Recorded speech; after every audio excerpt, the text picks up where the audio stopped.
जो आज हम राज्य की मुख्यमंत्री पद पर चर्चा करेंगे।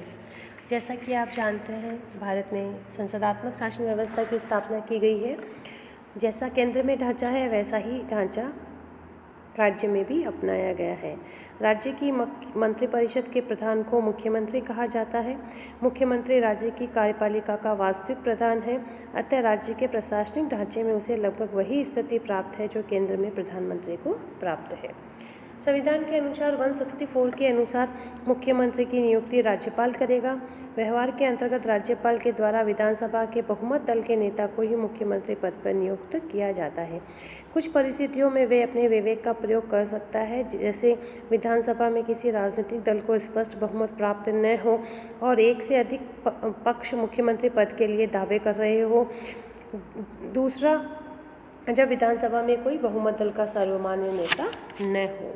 बाकी सामान्यतः आम चुनाव में जिस दल को बहुमत प्राप्त होता है, उसी दल को मुख्यमंत्री राज्यपाल के द्वारा नियुक्त किया जाता है। अब देखिए बच्चों, मुख्यमंत्री की शक्तियां और कार्य को जब हम देखते हैं तो हमने प्रधानमंत्री की शक्तियां और कार्य भी की है, तो आपको समझने में बहुत अधिक आसानी रहेगी कि कैसे क्या शक्तियां इनकी और क्या कार्य है। सबसे पहली बात, मंत्रिपरिषद का निर्माण किया जाता है मुख्यमंत्री के द्वारा। मुख्यमंत्री मंत्रियों का चयन कर सूची राज्यपाल को देता है, जिसे राज्यपाल स्वीकार कर लेता है। मंत्रिमंडल का कार्य संचालन भी मुख्यमंत्री के द्वारा किया जाता है। मंत्रिमंडल की बैठकें बुलाना, उनकी अध्यक्षता करना, बैठक के लिए कार्यसूची मुख्यमंत्री ही तैयार करता है। यदि मुख्यमंत्री पर्याप्त प्रभावशाली है तो मंत्रिमंडल की समस्त कार्यवाही मुख्यमंत्री की इच्छानुसार ही संपादित होती है। फिर शासन के विभिन्न विभागों में समन्वय का कार्य भी मुख्यमंत्री का है। यदि मंत्रिपरिषद के 2 या अधिक सदस्यों में किसी प्रकार का मतभेद उत्पन्न हो जाए तो उसके द्वारा इन मतभेदों को दूर कर सामंजस्य स्थापित किया जाता है। मुख्यमंत्री के रूप में वह विभिन्न विभागों को आदेश निर्देश देने की स्थिति में होता है। मंत्रियों में कार्य का बंटवारा और परिवर्तन भी मुख्यमंत्री के द्वारा किया जाता है। मुख्यमंत्री परिषद के अपने सहयोगियों के बीच विभागों का बंटवारा करता है। एक बार मंत्रिपरिषद के निर्माण में उसके सदस्यों में विभाग का बंटवारा कर चुकने के बाद वह जब चाहे मंत्रियों के विभाग और उनकी स्थिति में परिवर्तन कर सकता है। फिर मंत्रिपरिषद और राज्यपाल के बीच संबंध स्थापित करने का कार्य भी उनके द्वारा किया जाता है। वह मंत्रिमंडल के निर्णयों की सूचना राज्यपाल को देता है और राज्यपाल के विचार मंत्रिमंडल तक पहुंचाता है। सामान्यतः कोई भी मंत्री मुख्यमंत्री को सूचित किए बिना राज्यपाल से वार्ता नहीं करता है। राज्यपाल के साथ वार्तालाप के संबंध में मुख्यमंत्री जो जानकारी देता है वह आधिकारिक है। मुख्यमंत्री विधानसभा का नेता होता है। मुख्यमंत्री का दोहरा व्यक्तित्व है। एक और यदि वह शासन का प्रधान है तो दूसरी ओर विधानसभा का नेता भी है। विधानसभा के नेता के रूप में उसे कानून निर्माण के क्षेत्र में महत्वपूर्ण स्थिति प्राप्त होती है और बहुत कुछ सीमा तक कानून निर्माण कार्य उसकी इच्छानुसार ही संपन्न होता है। विधानसभा के नेता के रूप में वह राज्यों की विधानसभा को भंग करने का परामर्श भी दे सकता है। सरकार का प्रधान प्रवक्ता वह होता है। राज्य सरकार की ओर से अधिकृत घोषणा मुख्यमंत्री द्वारा ही की जाती है। यदि कभी किन्हीं 2 मंत्रियों के परस्पर विरोधी वक्तव्यों से भ्रम उत्पन्न हो जाए तो मुख्यमंत्री ही इसे दूर करता है। राज्य में बहुमत दल का नेता होता है।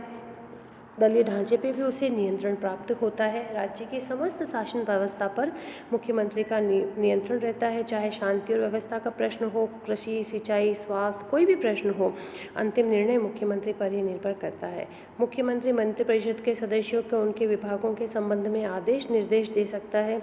मंत्रिपरिषद के सदस्य विभिन्न विभागों के प्रधान होते हैं, किंतु अंतिम रूप में यदि किसी एक व्यक्ति को राज्यपाल के प्रशासन की बुराई या अच्छाई के लिए उत्तरदायी ठहराया जा सकता है तो वह मुख्यमंत्री ही होता है। ये तो बच्चों मुख्यमंत्री की शक्तियाँ और कार्य हो गई। अब देखिए मंत्रिपरिषद और विधानमंडल के बीच क्या संबंध है। वैसे हमने संसद और कार्यपालिका व्यवस्थापिका के संबंध किए हैं, तो आपको बहुत आसानी रहेगी समझने में। चूँकि भारत में बच्चों संसदात्मक शासन व्यवस्था है तो मंत्रिपरिषद का गठन विधानमंडल से ही होता है। मंत्रिपरिषद के सदस्य के लिए राज्य विधानमंडल का सदस्य होना ज़रूरी और नहीं है तो 6 महीने के अंदर उसको सदस्यता ग्रहण करनी पड़ती है। फिर मुख्य जो आपके कंट्रोल कैसे किया जाता है उसको, तो सबसे पहली बात प्रश्न पूछकर मंत्रिपरिषद पे विधानमंडल के द्वारा नियंत्रण रखा जाता है। काम रोको प्रस्ताव, विधेयक या नीति को अस्वीकृत करके, बजट को कटौती करके, प्रशासनिक जांच के द्वारा और अंतिम हथियार है अविश्वास प्रस्ताव के द्वारा। यदि ऐसा लगता है कि मंत्रिपरिषद को विश्वास समाप्त हो गया तो अविश्वास करके उसको पदच्युत भी किया जा सकता है। अब देखिए बच्चों, दोनों चीज़ें हैं, मंत्रिपरिषद विधानमंडल दोनों एक दूसरे को नियंत्रित करते हैं। ये तो मैंने आपको बताया कि विधानमंडल कैसे मंत्रिपरिषद को नियंत्रित करता है। अब मंत्रिमंडल भी विधानसभा को काफ़ी हद तक नियंत्रण रखती है। जैसे मुख्यमंत्री विधानसभा के बहुमत दल का नेता होने के कारण विधानसभा पे नियंत्रण रखता है। विधानसभा में बहुमत दल के सदस्य दलीय अनुशासन के कारण मुख्यमंत्री का समर्थन करने के लिए बाध्य होते हैं। कानून निर्माण के क्षेत्र में भी मंत्रिमंडल हावी रहता है। वित्तीय क्षेत्र में वित्त मंत्री जिस रूप में बजट पेश करता है विधानसभा में उसी रूप में स्वीकार कर लिया जाता है। विधानसभा पे मंत्रिमंडल के नियंत्रण का अंतिम महत्वपूर्ण साधन मुख्यमंत्री द्वारा विधानसभा को भंग करने की शक्ति है। तो दोनों एक दूसरे को नियंत्रित करने का कार्य करते हैं। आज के लिए बच्चों इतना ही, धन्यवाद।